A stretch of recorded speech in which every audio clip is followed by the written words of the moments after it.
Մեր պատմությունը անվերջ պայքար է, պայքար հանուն ապրելու։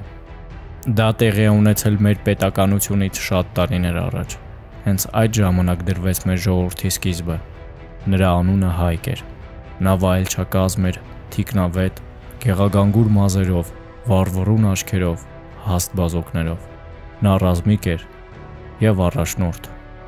Խրոխտանալով ընդվզեց բելի բռնատիրության դեմ, առավ իր որդիներին, դուստրերին, ընդոցիներին եւ իրեն հարած եկվորներին,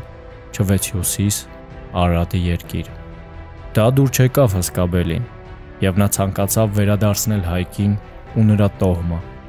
Նախ նա ուղարկեց իր որդուն Հայկի մոտ, պահանջելով նրա հնազանդությունն ու վերադարձը, սակայն երբ մերժում ստացավ, զայրացած բելը մեծ զորքով ուղղություն վերցրեց դեպի հյուսիս։ Արյունահեղ էր այդ ճակատամարտը։ Երկու կողմի հսկաները միմյանց հասնելով երկրի վրա ահագին դղրդյուն բարձրացրին գրոհելով եւ իրար վրա ահ ու սարսափ գցեցին իրենց հարձակումների ձևերով։ Հայկը հասկանում էր, որ իր զորքը երկար չի դիմանա այդպիսի ահռելի բանակի հարվածների դեմ։ Աղեղնավոր ջուցազունը իրեն առաջ է նետում, մոտ է հասնում արքային, մինչև վերջ քաշում է լայնալիճ աղեղը, երեքթևյան նետը դիպցնում է նրա կրծքի տախտակին եւ սլաքը շեշտակի անցնելով նրա թիկունքի միջով գետին է խրվում եւ գոռոզացած տիտանյանը այս կերպով կործանվում, ընկնում է գետին եւ շունչը փչում։ Բելը պարտվեց։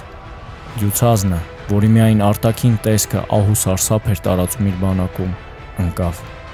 Եվ եթե նա, հզոր եւ սարսափելի, Հայկի կողմից պարտություն կրեց, ապա որն է վերջինիս ուժը, մտածեցին տիտանի մարտիկները։ Վախը պարուրեց նրանց, կաթվածահար արեց եւ նրանք վերածվեցին արձանների, միջ բելն այրվում էր հատուցման կրակով։ Եվ ջրերը հեղեղեցին այդ ձորերը։ Այդ օրվանից սկսվեց մի նոր ժողովրդի, Հայկի ժողովրդի պատմությունը։